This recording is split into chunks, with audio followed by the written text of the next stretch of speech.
Europe महाद्वीप से संबंधित अति महत्वपूर्ण तथ्य वन लाइनर फॉर्म में देखेंगे। इससे पहले हम लोगों ने अफ्रीका महाद्वीप, उत्तरी अमेरिका और दक्षिणी अमेरिका महाद्वीप से संबंधित जो भी महत्वपूर्ण तथ्य थे सबको हमने देख लिया है। अगर अब तक आप लोगों ने उस वीडियो को नहीं देखा है तो उसको देख लीजिए। ओके, शुरुआत करते हैं यूरोप महाद्वीप की। देखिए, परीक्षा की दृष्टि से यूरोप महाद्वीप सबसे महत्वपूर्ण महाद्वीपों में से एक है। इससे प्रश्न बहुत पूछे जाते हैं, तो इसके बारे में थोड़ा सा हम जो इम्पोर्टेंट फैक्ट है वो जल्दी से देख लेते हैं। यूरोप महाद्वीप को प्रायद्वीपों का प्रायद्वीप कहा जाता है। ये क्षेत्रफल की दृष्टि से विश्व का 6वां सबसे बड़ा महाद्वीप है। कुल 7 महाद्वीप हैं, उसमें से 6ठे नंबर पर यूरोप महाद्वीप है, यानी इसके बाद ऑस्ट्रेलिया सबसे छोटा महाद्वीप है विश्व का, उसके बाद यूरोप है। ओके, वेटिकन सिटी जो कि यूरोप महाद्वीप में ही स्थित है, ये रोमन कैथोलिक चर्च का मुख्यालय व पोप के निवास स्थान होने के साथ साथ विश्व का सबसे छोटा स्वतंत्र देश है। कौन? Vatican city. आल्प्स पर्वत, पेरेनीज पर्वत, पेनाइन पर्वत, एपिनाइन पर्वत, कैंटाब्रियन पर्वत और बाल्कन पर्वत ये यूरोप के कुछ प्रमुख पर्वत हैं। ओके, यूरोप में नॉर्वे के तट पर फियोर्ड संरचना का विकास हुआ है। ये हिमानियों से गहरी निर्मित घाटियां हैं। फियोर्ड तट, अगर आप देखेंगे नॉर्वे, और अगर आप दक्षिण अमेरिका में चले जाएं, जो चिली का तट है, चिली देश को देखिए मैप में, और नॉर्वे को देखिए, वहाँ की जो आपको तटीय रेखा मिलेगी वो बहुत कटी फटी है, तिरछी, बहुत तिरछी है, आड़ी है, तिरछी है, तो उसी को कहते हैं फियोर्ड तट। ठीक है, जो कटे छटे तट होते हैं, ये हिमानियों से निर्मित एक गहरी घाटियाँ होती हैं। तो ये विश्व में नॉर्वे और चिली, ये दो इसके सबसे अच्छे उदाहरण माने जाते हैं फियोर्ड तटों के। ओके, बेल्जियम, नीदरलैंड और लग्जमबर्ग को बेनीलक्स लोलैंड कंट्री यानी निम्न भूमि का देश कहा जाता है। किसको किसको? बेल्जियम, नीदरलैंड और लग्जमबर्ग को, इसको संयुक्त रूप से बेनीलक्स कहा जाता है। BE से बेल्जियम, NI से नीदरलैंड और LUX से लग्जमबर्ग। तो बेनीलक्स का मतलब बेल्जियम, नीदरलैंड और लग्जमबर्ग, इसको लोलैंड कंट्री या निम्न भूमि के देश के रूप में जाना जाता है। यूरोप में बहुत सारे देश हैं जो अलग अलग नामों से जाने जाते हैं। जैसे स्कैंडिनेवियन देश में कौन कौन से देश आते हैं? स्कैंडिनेवियन देश में आइसलैंड, नॉर्वे, स्वीडन, डेनमार्क और फिनलैंड। आप यूरोप के सबसे उत्तरी भाग को देखिए, वहाँ पर ये आपको सारे देश एक साथ दिखेंगे, तो इनको सबको संयुक्त रूप से स्कैंडिनेवियन देश के रूप में जाना जाता है। बाल्टिक देश, जो कि बाल्टिक सागर के तट पर स्थित है, इसमें एस्टोनिया, लिथुआनिया और लाटविया प्रमुख हैं। इन तीनों को बाल्टिक कंट्री कहा जाता है। बाल्कन कंट्री किसको कहा जाता है? बाल्कन कंट्री में बहुत सारे देश शामिल हैं, जिसमें Serbia, Montenegro, Bulgaria, Romania, Albania, Greece, Slovenia, Croatia, Bosnia Herzegovina, Macedonia और कोसोवो, ये इतने देश बाल्कन कंट्री के अंतर्गत आते हैं। और ये बहुत ही महत्वपूर्ण है, इसीलिए यूरोप महाद्वीप इतना महत्वपूर्ण हो जाता है, क्योंकि इससे प्रश्न जरूर आते हैं। आइबेरियन आइलैंड, स्पेन और पुर्तगाल, ये दोनों आइबेरियन प्रायद्वीप पर स्थित है, आइबेरियन आइलैंड पर स्थित है। ओके, कौन? स्पेन और पुर्तगाल। ग्रेट ब्रिटेन की अगर हम बात करें, आप सभी लोग जानते होंगे, ग्रेट ब्रिटेन इंग्लैंड को नहीं कहा जाता है।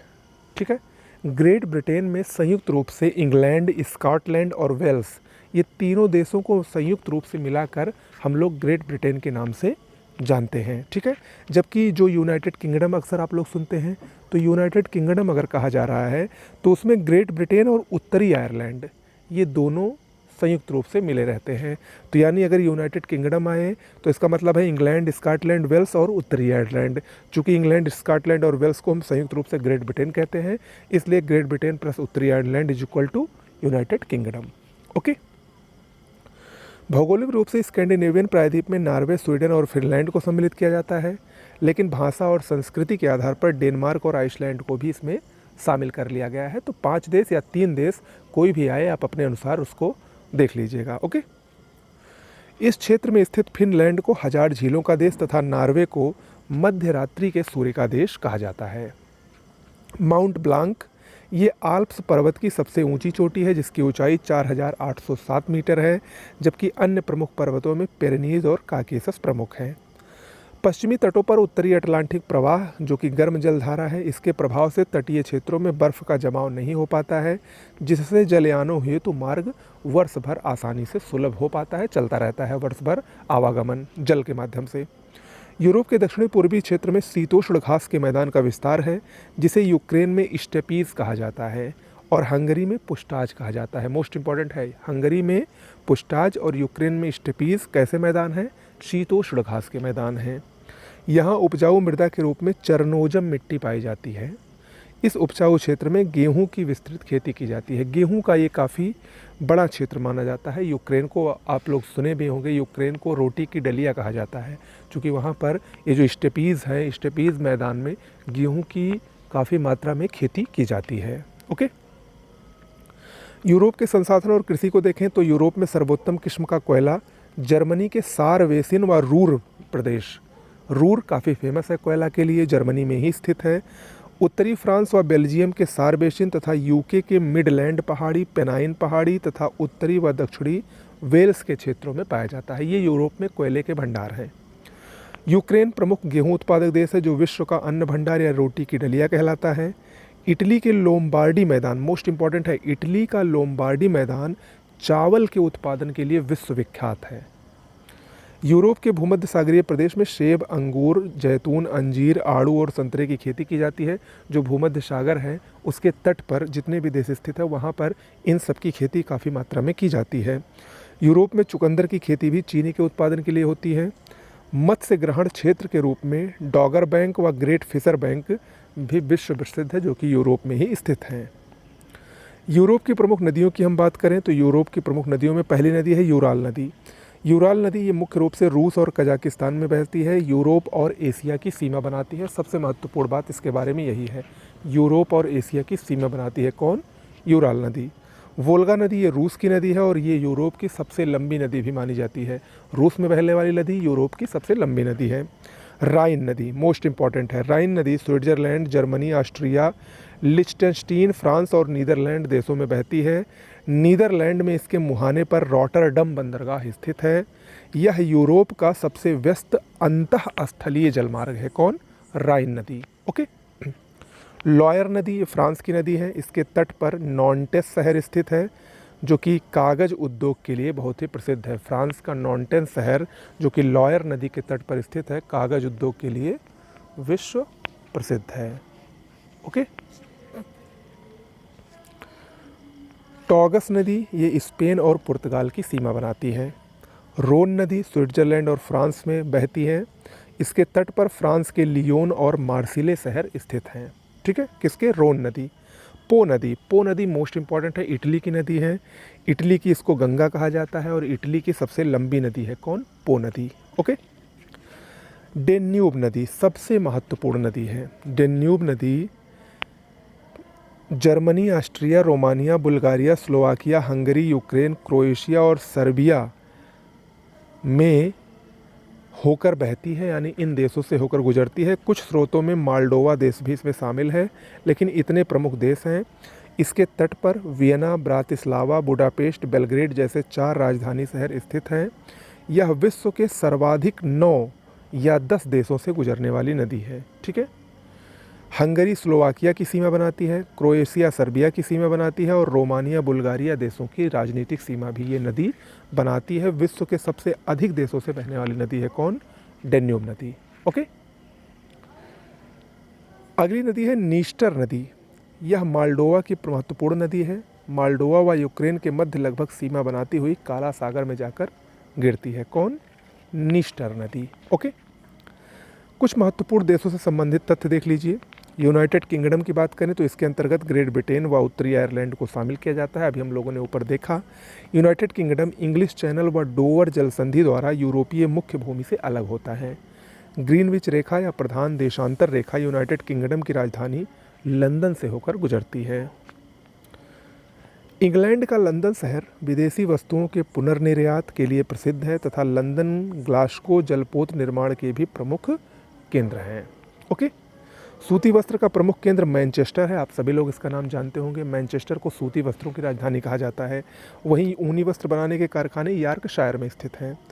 इंग्लिश चैनल ग्रेट ब्रिटेन और फ्रांस के मध्य स्थित है तथा सेंट जॉर्ज चैनल आयरलैंड व ग्रेट ब्रिटेन के मध्य स्थित है। दोनों बहुत महत्वपूर्ण हैं। फ्रांस की बात करें तो फ्रांस क्षेत्रफल की दृष्टि से रूस के बाद यूरोप का दूसरा सबसे बड़ा और पश्चिमी यूरोप का सबसे बड़ा देश है फ्रांस। फ्रांस को सुरा और सुंदरियों का देश कहा जाता है। यहाँ जलवायु व भौतिक लक्षण के आधार पर विविधताओं से भरा हुआ होने के कारण फ्रांस को छोटा यूरोप भी कहा जाता है। यहाँ का शैम्पेन क्षेत्र शैम्पेन शराब के उत्पादन के लिए पूरे विश्व में प्रसिद्ध है, जो कि अंगूर से निर्मित शराब होती है। फ्रांस को इंग्लिश चैनल यूनाइटेड किंगडम से अलग करता है।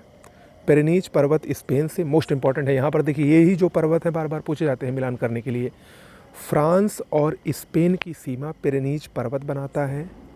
फ्रांस और इटली की सीमा आल्प्स पर्वत बनाता है। फ्रांस और स्विट्ज़रलैंड की सीमा जूरा पर्वत बनाता है, जबकि फ्रांस और जर्मनी की सीमा वासजेस पर्वत बनाता है।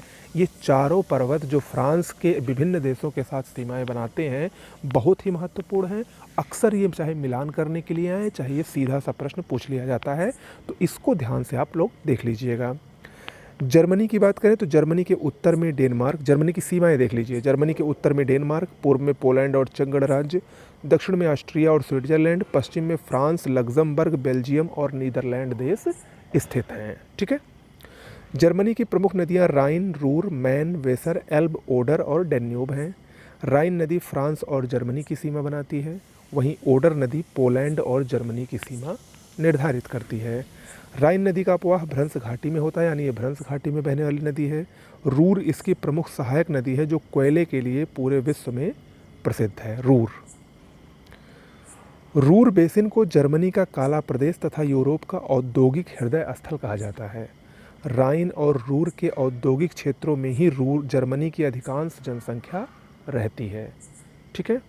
जर्मनी के सैक्सोनी प्रांत से लौह अयस्क व खनिज तेल का प्रमुख रूप से उत्पादन किया जाता है। कहाँ से? सैक्सोनी प्रांत कहाँ पर स्थित है? जर्मनी में ही। जर्मनी का पिग आयरन पूरे विश्व में प्रसिद्ध है। रूस की बात करें तो क्षेत्रफल की दृष्टि से विश्व का सबसे बड़ा देश रूस है।